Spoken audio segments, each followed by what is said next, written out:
안녕하십니까. 자, 이번 시간에는 이제 변압기 쪽에 관련된 수식 정리를 좀 해보도록 하겠습니다. 수식 정리하면 조금 힘드시긴 할 텐데, 자, 우리가 이제 수식 정리를 무작정 이제 들어가는 건 아니고요. 변압기 이제 특성을 파악을 하는 거예요. 그래서 변압기를 운용하는 과정에서 전압은 몇 볼트나 떨어질 거고, 전력 손실은 또 얼마나 발생할 거고, 그럼 효율을 또 구할 수도 있는 것이죠. 그 다음에 변압기가 정상적으로 운전이 될 때는 어떤 상태로 표현이 될 것이냐, 이런 걸 이제 좀 따지는 겁니다. 그래서 변압기의 특성 시험.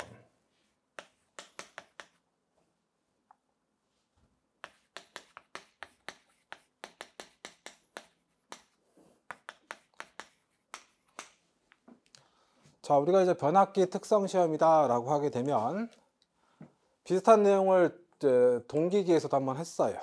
사실 똑같은 내용이다 라고 보셔도 됩니다. 그래서 무부하 시험이 있고, 그 다음 단락 시험이 있고, 그 다음에 저항 측정도 있습니다. 그래서 변압기 특성을 파악하는 시험이 아닌 것은, 맞는 것은 이렇게 물어보게 되면 이 세 가지를 숙지하고 계셔야 그 얘기를 진행하실 수 있으실 거예요. 자, 이때 무부하 시험, 단락 시험, 저항 측정은 어떻게 하는 것이냐. 변압기는 보시다시피 철심에 코일 감아 놓은 거죠. 그때 이제 왼쪽과 오른쪽 1차와 2차는 몇 번 감았느냐, 그 차이만 있어요. 사실 똑같다라는 겁니다, 사실. 그래서 변압기 특성을 파악할 때는 1차 측과 2차 측 둘 중에 한쪽만 진행해도 됩니다. 자, 그러면 여기에 이제 우리가 이제 변압기가 있다라고 가정을 하도록 하겠습니다.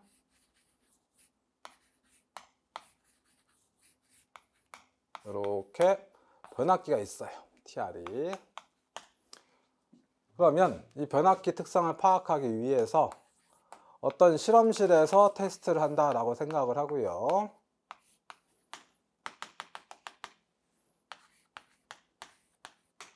자, 요건 스위치예요. 요건 스위치. 요건 이제 퓨즈입니다. 그러니까 이제 개폐 장치죠. 붙였다 뗐다 하는 거고, 요 퓨즈라고 하는 건 고장 전류가 흐를 때 차단시켜주는 설비가 될 것이고요. 자, 그 다음에 여기에서 이제 표현되는 형태에 따라 조금 다르게 나타날 수도 있는데, 이제 IVR 또는 IR이라고 해서 유도전압 조정기, 유도전압 조정기, 또는 이제 SR이라고 쓰게 되면 슬라이닥스라고 하는 겁니다. 그래서 얘네들은 뭘 하는 거냐? 여러분 집에 들어오는 전압은 220V죠? 근데 여러분 항상 220V일까요? 아니에요. 전압은 왔다 갔다 해요. 한전에서 전기를 공급할 때 범위를 설정하죠? 그래서 플러스 마이너스 13V 범위를 설정합니다. 그러니까 여러분 집에는 전압이 낮게 들어오면 얼마까지 낮아진다? 207V. 높게 들어오면 233V까지 들어옵니다. 그러면 지금 만약에 여기가 어떤 실험실의 220V 라인이라면 상황에 따라 전압이 낮게 들어올 수도 있고 높게 들어올 수도 있는 거죠. 이렇게 어떤 정해지지 않은 임의의 값으로 입력을 받게 되면 특성을 파악하기가 어렵습니다. 그래서 유도전압 조정기나 슬라이닥스라고 하는 정전압 공급장치를 이용하여 전압을 일정하게 변압기에 넣어줘야 된다 라고 보시면 되겠고, 그래서 이제 정전압 공급장치 설정을 딱 한 다음 직렬로 전류계를 하나 끼우고요. 직렬, 병렬로 코일을 설정한 전력계를 끼워줍니다. 전력계를 끼우고, 그 다음 병렬로 전압계를 끼워놔요. 그리고 이제 여기에 무엇을요? 변압기를 설치하는 거죠.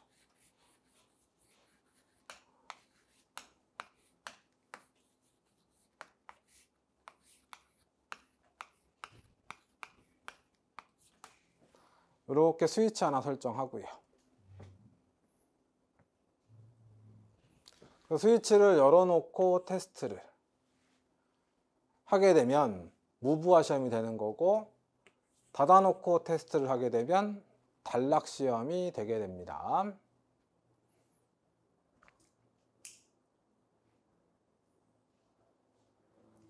그럼 이때 이 변압기의 특성을 파악하는 게 주된 목적이잖아요. 이 변압기의 특성을 파악하는 게. 그때 만약에 여기 변압기의 용량이 100V 암페어짜리고 요 변압기가 100V에서 10V로 강압시키는 변압기였다라고 가정을 하게 되면 이 변압기는 1차 측에 몇 볼트의 전압이 인가되어야 한다라는 거죠. 100V의 전압이 인가되어야 한다 이 말이죠.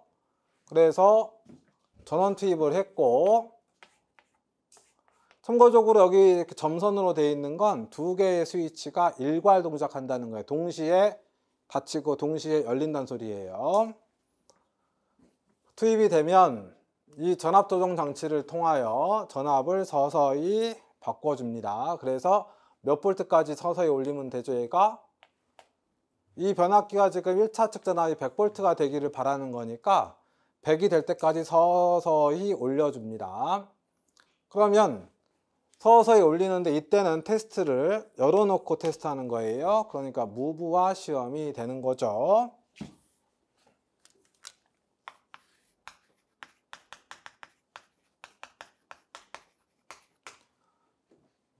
서서히 올려서 얘가 이제 100V를 딱 찍었을 때, 100V를 딱 찍었을 때 여기 있는 전압계가 전압을 나타낼 거 아니겠습니까? 그게 100V가 된다라고 보시면 됩니다. 그럼 여러분 지금 부하가 있어요, 없어요? 무부하 시험이고 부하가 없는 거죠. 스위치 열어놨으니까. 그러면 이 변압기는 일을 하면 돼요, 안 돼요? 일을 하면 안 돼요. 무부하 상태에는 일을 하면 안 된다. 그럼 여러분 일을 안 한다는 얘기는 전류가 흐른다는 얘기예요? 전류가 안 흐른다는 얘기예요? 전류가 흐르지 않는다. 그럼 전류계에는 바늘이 움직이면 돼요, 안 돼요? 안 된다 이거죠. 그런데 이 스위치를 열어놓고 전원 투입을 했더니 100V가 됐다. 그때 이 전류계 바늘이 살짝 움직이더라 라는 거죠. 이 변압기가 희한하네. 이게 일을 안 하면 전류가 안 흘러야 되는데 열어놨는데도 전원 투입했더니 전류가 흐르네. 그 말은 무부하 상태에 지금 전류가 흐르고 있다는 거예요. 즉 무부하 상태에 흐르는 전류를 알 수가 있게 됩니다. 무부하 상태에 흐르는 전류값을 확인할 수 있게 된다. 그러면 그 무부하 전류가 어디에 흐르는지를 봤더니 이 그림을 보세요. 지금 여기에 부분을 열어놓고 개방을 시켰어요. 그러면 여기 2차 측 코일 부분은, 권선 부분은 열려 있으니까 회로가 아니죠. 없는 거나 마찬가지예요, 이쪽은. 그러면 이쪽을 봤더니 전류가 지금 이렇게 흘러간다는 소리예요, 지금요. 맞죠? 전원 투입했으니까 전류가 이렇게 해서 여기 이렇게 흘러간다 이 말입니다. 여기 크게 큰 그림 보면 여기죠. 전류가 이렇게 흐르면서 뭘 만들어낼까요, 여러분? 작지만 전류계 바늘의 위치를 보니까 아주 적은 전류예요. 아주 적은 전류지만 전류가 흘렀으니까 여기에서 뭐가 발생해요? 자석 발생하겠죠? 그 다음에 자석 발생할 때 철심에서 열이 나요. 그러면 그 열이 난다는 얘기는 전원 투입을 했을 때 여기에서 열이 난다는 얘기는 전기 에너지를 열로 바꿨다는 얘기죠. 전력이 소비되고 있다는 소리예요. 전력계가 값을 나타내고 있더라라는 거죠. 전력계가 값을 나타내는데 봤더니 여기에는 철심에서 열 나는 것밖에 없더라. 그러니까 철심에서 나타나는 열은 철손이구나 라는 걸 알게 됩니다. 근데 구리선, 여기 지금 구리 잔뜩 감아놓은 거 아니냐, 구리 잔뜩 감아놓은 거 아니냐. 그럼 구리 자체에서도 열이 날 텐데 구리에서 발생하는 손실은요 I제곱 R로 표현이 되는 거예요. 여기서 R값은 감아놓은 구리선의 저항이고 I는 여기 흐르는 전류값인데, 무부하 상태에서 전류계 지시값을 봤더니 너무 작다는 거죠. 얘가 너무 작더라. 얘가 너무 작으면 너무 작은 거에 제곱에 저항 곱해봤자 값이 뭐 거의 안 나올 거 아니겠습니까? 그죠? 그러니까 구리선에서 발생하는 손실은 거의 나타나지 않는다라는 소리예요. 그러면 이 무부하 전류가 들어가서 자속을 발생시켰다라고 했죠. 여러분 자속을 발생시키는 일련의 과정을 뭐라 했죠? 여자. 그래서 무부하 전류를 다른 말로 여자 전류라 하기도 해요. 그러면 이 무부하 전류 또는 여자 전류가 흘러 들어가서 철손이라고 하는 에너지도 발생시키지만 자속도 발생시키죠. 어디에서요? 이 코일에서요. 자, 이 그림은 안 그리셔도 됩니다. 철심 제외하고 코일만 표현하면 이렇게. 여기에 무부하 전류가 흘러 들어가더라. 무부하 전류를 기호상 I0로 표현하겠습니다. 무부하 전류 들어가서 자속도 발생시키고 열도 나타내더라. 그러니까 이 무부하 전류에는 자속을 만드는 전류 성분과 손실을 만드는 전류 성분이 같이 들어있는 거죠. 그러면 이렇게 놓고 보니까 숫자적으로 또는 유관적으로, 직관적으로 분석하기가 좀 어려워서 이렇게 꼼수를 써요. 꼼수. 여기서 표현을 다 해야 되는데 실제 변압기는 없고 우리가 이론적으로 해석하고자 하는 가상의 등가 회로를 따로 그린다 이거예요. 여기에서 표현해야 될 걸 이쪽에다가 표현하자라는 겁니다. 그러니까 이렇게 무부하 전류가 들어가는데 이렇게 무부하 전류가 들어간다라고 하자. 이렇게 무부하 전류가 들어가서 자속을 발생시키는데 자속은 여기서 발생된다라고 하자.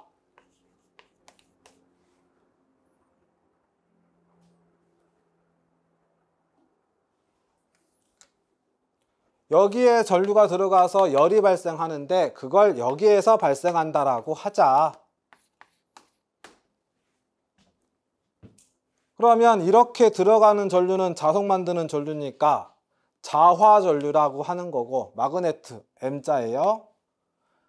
철손을 만드는 성분이 또 여기에 있으니까 이쪽으로 들어가는 전류는 철손 전류라고 하자. 그러면 결국에 철손값은 변하지 않는 열을 만들어주는 성분이니까 저항기호로 쓰는 거고 자석을 만들어주는 것은 코일 기호를 쓰는 거고 그러면 지금 현재 여기는 직열이에요, 병렬이에요. 병렬 라인이니까 저항기호나 리액턴스 기호를 쓰게 되면 역수 처리해줘야 되죠. 역수 처리하면 저항 역수하면 뭐가 되죠? 컨덕턴스 G. 리액턴스 역수 처리하면 뭐가 되죠? 서셉턴스 B.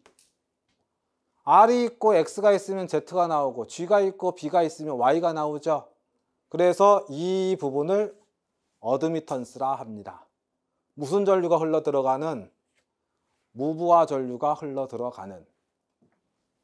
그래서 무부하 전류가 흘러 들어가는 또는 여자 전류가 흘러 들어가는 어드미턴스 회로를 구할 수 있다. 여자 어드미턴스. 무부하 시험을 통해서 이 세 가지를 얻을 수 있게 됩니다. 이 세 가지를. 자, 철손은 PI죠. 여기 전력계의 지시값이 철손이 되게 돼요. 여러분 손실이라고 하는 건 와트죠. 와트는 전압 곱하기 전류예요. 그래서 철손이라고 하는 걸 수식상 표현하면 1차 측 전압에다가 철선을 만드는 전류의 곱으로 표현할 수 있게 됩니다. 그 다음에 무부하 전류 또는 여자 전류라고 하는 건 철선 전류와 자화 전류의 스칼라 합이 아니라 벡터 합으로 표현이 되게 됩니다. 여기까지 되셨어요? 자, 그 다음 얘기. 자, 이번에는 단락 시험을 합니다. 기억이 나셨으면 좋겠습니다. 단락 시험이라고 하는 건 쇼트 시켜가지고 터지나 안 터지나 구경하는 시험이 아니라 전부하 시험이었다라는 거 기억나시죠? 동기기 쪽에서 말씀을 다 드렸었어요. 자, 그럼 2차 측을 스위치를 닫아놓고 쇼트, 단락을 시켜놓고 시험을 하는 거예요. 그럼 닫아놓고 봤을 때 자, 2차 측에 몇 암페어의 전류까지 흐를 수 있을까요? 이 변압기는 아마도 100대 10이니까 100V짜리고 얘가 1차가 100, 2차가 10V니까 2차 측에 10A까지 흐를 수 있겠죠? 그럼 다시 1차 측으로 환산하면 몇 암페어 흘러 1차 측에는? 1A가 흐를 수 있는 거겠죠? 그럼 1차 측에 1A가 흐르면 2차 측엔 10A가 흐른다라고 볼 수 있는 거네요. 그럼 1차 측에 1A 흐르면 이 변압기는 무슨 상태로 지금 운전되고 있다라고 보는 거예요? 전부하 상태로 운전되고 있다고 보는 거겠죠? 맞습니까? 그러면 여기에 1A가 되는지를 알려면 1A가 되는지를 봐야 되겠죠? 뭘 가지고 볼 수 있어요? 전류계 가지고. 그래서 전원 투입을 하고 전압조정 장치를 통해, 입력 장치를 통해 서서히 전류를 올리는 거예요. 천천히 올려야 돼요. 확 올리면 안 돼요. 타버려요, 그냥. 천천히 올려서 이 전류계의 지시값이 몇 암페어를 나타낼 때, 지금 이렇게 예를 들게 되면 여기에 1A가 나타날 때, 그 1A가 결국엔 의미를 부여하면 전부하 전류예요. 전부하 전류가 될 때, 즉 전격 전류가 될 때 입력단의 전압조정 장치의 조정은 멈춰요. 그리고 얘가 전부하 전류가 되면 그때 전력계를 쳐다봅니다. 전력계를 쳐다봤더니 전력계가 우웅 돌면서 몇 와트를 나타내겠죠. 그쵸? 그 몇 와트 나타내는 게 변압기 내부에서 발생하는, 구리선에서 발생하는 동손이에요. 구리손. 그리고 요 전압계의 지시값이 변압기 내부에서 발생하는 전압 강하가 됩니다. 그래서 단락시험을 하게 되면 전압계의 지시값, 변압기 내부, 임피던스에 의한 전압 강하, 임피던스 전압. 그때 전력계의 지시값이 임피던스에 의한 전력 손실, 임피던스 와트. 근데 여러분 아시다시피 임피던스는 실수예요, 허수예요, 복소수예요? 복소수 개념이죠? 그러면 와트는 실수 개념일까요? 허수 개념일까요? 복소수 개념일까요? 와트는 실수 개념인 거죠? 허수 개념이 바, 복소수 개념이 볼트 암페어. 그죠? 유효 전력, 무효 전력, 피상 전력이요. 그러니까 지금 임피던스라고 하는 복소수 개념하고 실수 개념인 와트하고 같이 이름이 붙어 있으면 돼요, 안 돼요? 그러니까 뭐가 안 맞았잖아요, 그죠? 그래서 다시 한번 테스트를 한 걸 확인해 보니 요 임피던스 와트라고 하는 게 누구랑 같더라? 동손, 구리선에서 발생하는 손실과 같더라 라는 거죠. 그 다음에 하나 더. 임피던스 전압이라고 하는 게 변압기 내부 전압 강화 성분이에요. 전압 강화가 얼마가 됐는지 구하고자 하는 비율, 그걸 뭐라고 하죠? 전압 변동률을 구할 수 있게 됩니다.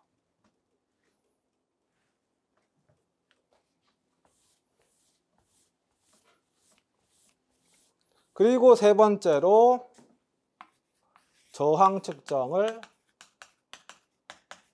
해서 1차, 2차 저항값을 알아낼 수 있게 되는 거죠. 참고적으로 동손이라고 하는 것은 PC로 쓰면서 줄의 법칙을 그대로 적용해서 나타낼 수 있습니다. 다 외우셔야 됩니다. 싹 다 외우셔야 돼요. 자, 여기까지 되셨어요? 그럼 이렇게 되면 이제 우리가 변압기의 등가 회로를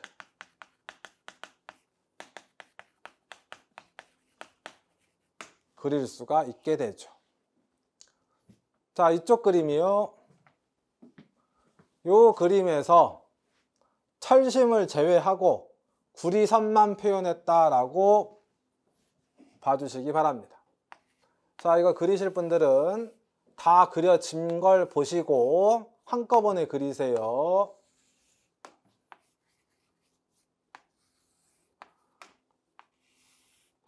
지워가면서 그릴 거니까 지금 같이 그리시기 조금 애매하실 겁니다.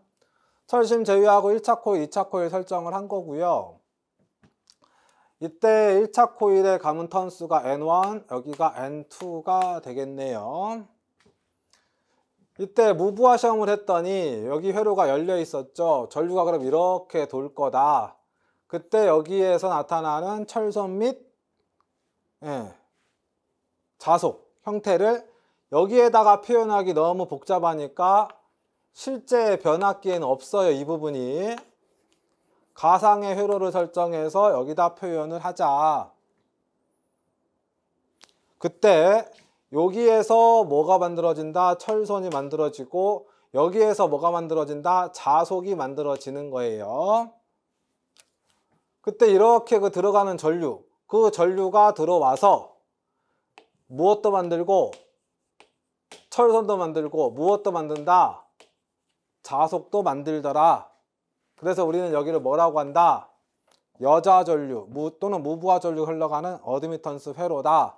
그래서 여자 어드미턴스라고 표현을 하고 여기다가는 그래서 이런 표현을 하지 않는 겁니다. 여기까지 되셨어요? 이거 표현하면 이제 끝난 거죠. 여기 이제 I0고. 자, 그 다음에 지금 여기 임피던스 전압이 이 전압계의 지시값이에요. 그 임피던스 전압이라고 하는 건 전압은 볼트니까 V, 의미 부여하면 Z. 얘는 오메 법칙에 의해서 전류와 임피던스의 곱이 되겠죠. 그쵸? 그러면 이 전류는 어디다 찍고 있어요? 얘가 전류를 찍고 있는 거죠. 그러니까 전압계의 지시값을 전류계의 지시값으로 나누면 얘를 얘로 나눠준다 이 말이에요. 그럼 누가 나와요? 임피던스가 나오겠죠. 임피던스는 저항과 리액턴스의 벡터 합이에요. 그러니까 여기에 저항이 있을 거고 리액턴스가 있을 거다. 근데 얘를 가지고 얘를 나누면 전체 값은 알 수가 있죠. 그쵸? 그런데 저항과 리액턴스 값은 알 수가 없어요. 마음대로 막 할 수는 없잖아요. 그러니까 뭘 구한 거예요? 저항을 측정할 수 있는 계기를 갖다가 이렇게 딱 찍어버리면 여기에 저항값이 측정이 됩니다. 만약에 얘가 5인데 나눠봤더니 얘가 5예요. 숫자 5. 저항을 딱 측정했더니 3이 나왔어요. 그럼 리액턴스는 얼마예요? 4가 되는 거죠. 그래서 저항 측정을 하게 되면 리액턴스도 알 수가 있게 됩니다. 그래서 이제 여기 회로가 이렇게 만들어지게 되죠. 그러면 변압기라고 하는 건 1차와 2차가 어때요? 1차와 2차가 턴수만 다르고 그냥 구리선 감아놓은 거잖아요. 그러면 턴수만 고려하면 2차 측에도 분명히 있을 거예요. 무엇이? 저항도 있고 리액턴스도 있을 거다 이거죠. 근데 우리가 테스트를 1차 측만 했으니까 1차 측 값은 아는데 그럼 2차 측을 구하려면 또 2차 측 1차에 설치했던 거 다 뜯어다가 2차 측 설치해서 다 시험을 해야 되느냐? 그렇게 해도 되지만 변압기 특성을 아니까요. 자, 이건 쓰셔도 되고 안 쓰셔도 됩니다. 썼다 바로 지울 거예요. 자, Z는 I분의 V죠. 또는 2죠. 전압이다 그러면. 그러면 2는 2가 되겠네요. 맞습니까? 그쵸? 그럼 이때 자, 이 2는 자, 이쪽 보세요. 이 2는 얘랑 자리 바꾸면 A분의 2원이죠. I2는 요거 넘기면 A의 I1이죠. 그러면 이 2는 A분의 2원이고 I2는 A의 I1이죠. 맞아요. 그러면 E2 대신에 A분의 2원, I2 대신에 A의 I1. 이것씩 정리하면 A제곱분의 1에다가 I1분의 2원이니까 Z1이라고 쓸 수 있겠네요. 그죠?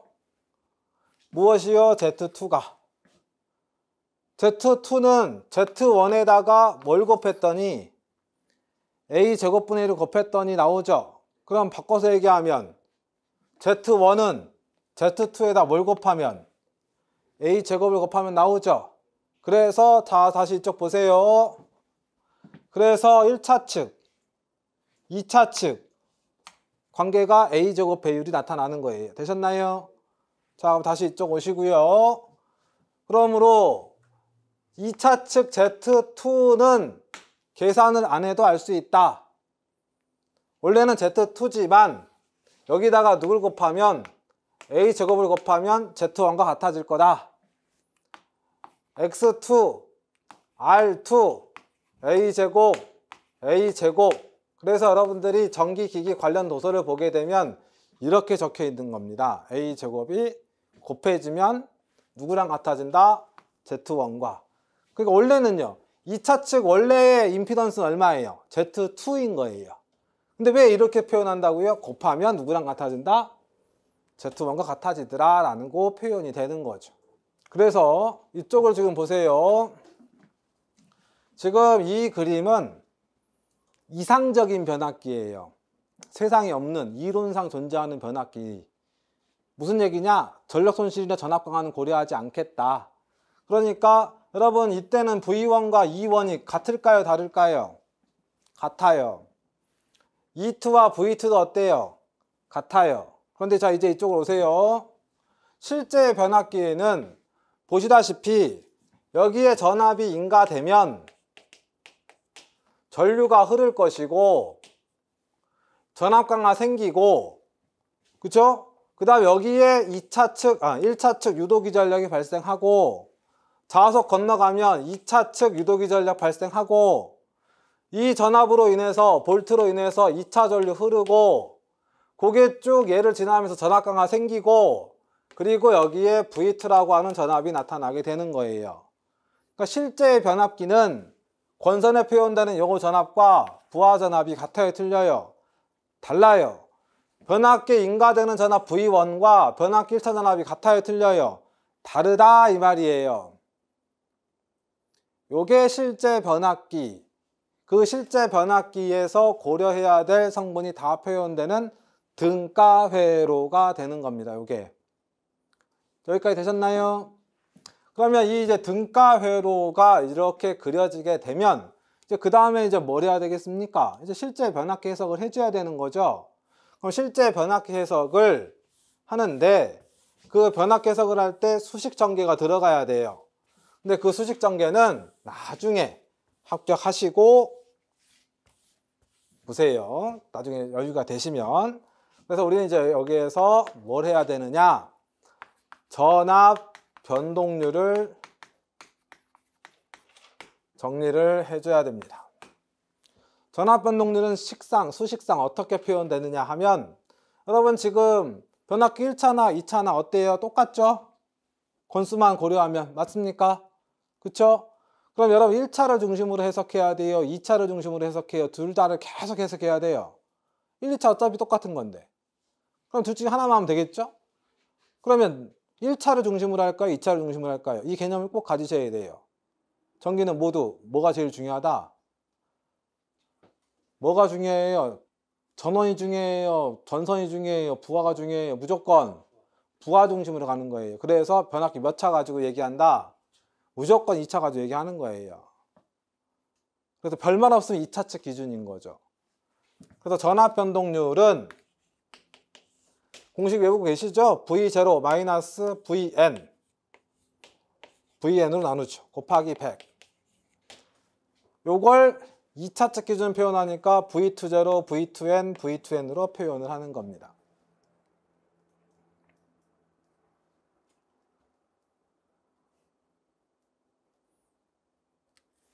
여기에서 V20가 바로 E2랑 똑같은 값이다라는 건 눈치껏 봐주셔야 돼요.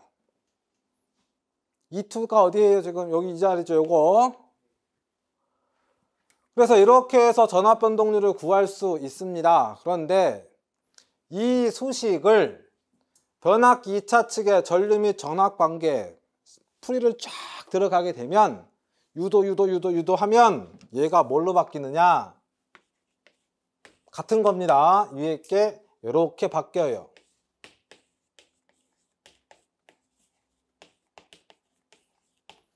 이렇게 바뀌어요. 이때 부호가 플러스로 되어 있는데 요건 별말 없으면 플러스. 여러분 전류는 우리가 약속했잖아요. 부하의 전기에너지 공급할 때 전류가 흐른다. 그럼 전류는 지상이에요, 진상이에요, 동상이에요? 별말 없으면 지상으로 해석하기로 한 거 기억나시죠? 별말 없으면 지상이면 플러스고요. 만약에 부하 측에 C부하가 많거나 어떤 문제가 발생했다 그랬을 땐 마이너스가 될 수도 있어요. 그러니까 플러스 동그라미 치고 그 위에 뭐라고 쓰세요? 지상. 마이너스는 진상. 그래서 얘도 역시나 뭐가 됩니까? 전압 변동률. 여기에서 이렇게 이도되는 건 이제 나중에 시간 되시면 한 번씩 해보시고요. 이때 요 P값, 여기 Q값, P라 쓰고 뭐라 읽는다? 퍼센트 저항 강화. Q라고 쓰고 뭐라 읽는다? 퍼센트 리액턴스 강화. 여러분 자 퍼센트 임피던스 강화는 기억나세요? 퍼센트 Z였죠? 그래서 퍼센트 저항 강화는 전압값 Vn분의 전류값 In의 R의 곱 곱하기 100. 퍼센트 리액턴스 강화는 Vn분의 In의 X 곱하기 100. 퍼센트 임피던스 강화는 Vn분의 In의 Z의 곱 곱하기 100. 그래서 딱딱딱딱딱 외워주시면 되겠습니다. 그래서 무부하 시험 단락 시험을 통해서 변압기 전압 변동률을 이렇게 설정을 할 수 있는 거죠. 그럼 전압 변동률을 구해서 뭐 어쩌겠다는 얘기일까요? 제가 얼마 전에 건강검진을 다녀왔거든요. 그랬더니 혈압을 재재요. 딱 넣었어요. 그랬더니 혈압에 딱 재더니 갑자기 조금 다시 한번 재보실까요? 그러더라고요. 그래서 왜 그러시죠? 뭐 이상한가 했더니 아니요, 조금 많이 나온 것 같아서 다시 한번 재면 정상 범위로 들어오실 것 같은데요. 그래서 다시 한번 쟀더니 정상 범위에 들어왔어요. 정상 범위 영역이 있다는 거죠. 전압 변동률 역시나 딱 얼마다가 아니라 얘를 구해봤더니 이 변압기가 잘 만들어졌는지 잘못 만들어졌는지 알 수 있다는 거죠. 이건 여러분 편법이자 이거는 어떻게 보면 그냥 기본 개념이다라고 보시면 돼요. 100% 다 적용시키지 마세요. 보통 변압기의 전압 변동률 기출문제를 분석하게 되면 보통 2보다 크거나 같고 5보다 작거나 같은 그 범주 내로 들어오게 됩니다. 필기시험을 기준으로 말씀을 드리면 요 영역 안으로 보통 들어와요. 그러니까 만약에 내가 시험장을 갔는데 이 시기 기억이 안 나요. 그럼 어떻게 해요? 나올 때 찍고라도 나와야 될 거 아니에요. 그럼 찍을 때 잘 모르겠다 싶으면 한 2에서 5 사이 찍고 나오시면 그나마 정답들이 높고 막 정답 뭐 보기 중에 하나가 뭐 전압 변동률 10%다. 막. 여러분 전압 변동률이 10%면 그건 쓰레기입니다. 그렇잖아요. 애써 만들었는데 10%만큼 떨어져 버렸대요. 아, 전압을 변성하는 기기인데 전압이 확 떨어져 버리면 돼요? 안 되는 거죠. 그래서 대충 2에서 5 사이 정도 된다. 그러니까 결국에는 단락시험 해서 등가위로 해서 뭐 하겠다는 얘기예요. 지금 힘들게 만들어 놓은 이 변압기가 잘 만들어졌는지 잘못 만들어졌는지 판단하기 위해서 이런 시험을 하고 등가위로 그리고 그걸 수치상 근거 데이터를 만들기 위해서 이와 같은 형태들을 진행한다라는 거죠. 그럼 여러분 자 여기까지 말씀드리고 이번 시간 마무리할게요. 퍼센트 저항 강화, 퍼센트 리액턴스 강화, 퍼센트 임피던스 강화는 또 어떤 특성이 있느냐? 퍼센트 임피던스 강화는 퍼센트 저항 강화의 제곱 플러스 퍼센트 리액턴스 강화의 제곱에 루트 씌워준 거랑 똑같아져요.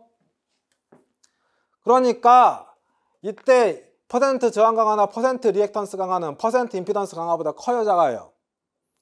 작겠죠. 제곱 합에 루트 씌운 거니까요. 또 하나 이 퍼센트 임피던스라고 하는 건 여기에 나타난 전압 강화의 비율이죠. 그럼 얘는 누구랑 거의 같아요? 눈치 빠르신 분들 누구랑 거의 같아요? 전압 변동률과 같은 크기로 나와요. VN 전원전압 부하전압 차, 전원전압 부하전압 차. 그래서 얘랑 얘는 필기시험 볼 때는 값이 같아요. 무슨 말 되세요? 그러니까 만약에 전압 변동률을 구해라 라고 했는데 못 구하겠어요. 그러면 퍼센트 임피던스를 구하시면 그 값이 얘예요. 근데 얘도 못 구하겠어요. 근데 다른 거 보니까 얘가 3%, 얘가 4%예요. 그러면 얘는 몇 프로예요? 5%가, 그럼 전압 변동률 몇 프로예요? 5%가 되는 거죠. 이렇게 가는 거예요. 무슨 말 이해되시죠? 그리고 여기 코사인 세타가 뭐라고 읽는 거예요? 역률. 여기 사인 세타는 무효율이라고 읽는 거죠. 여기도 되셨어요? 이렇게 해서 설정하시면 되겠습니다. 자, 그럼 오늘은 여기까지 해서 마무리하도록 하죠. 네, 수고 많으셨습니다.